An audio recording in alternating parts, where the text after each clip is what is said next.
How to create bot in Telegram channel.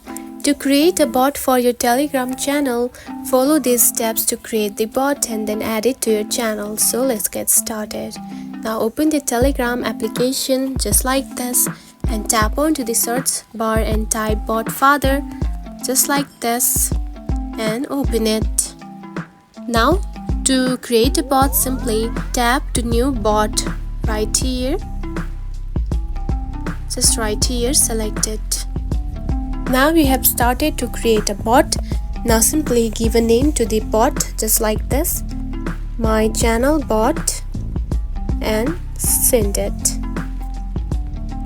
Now after setting a username, you will get a bot token.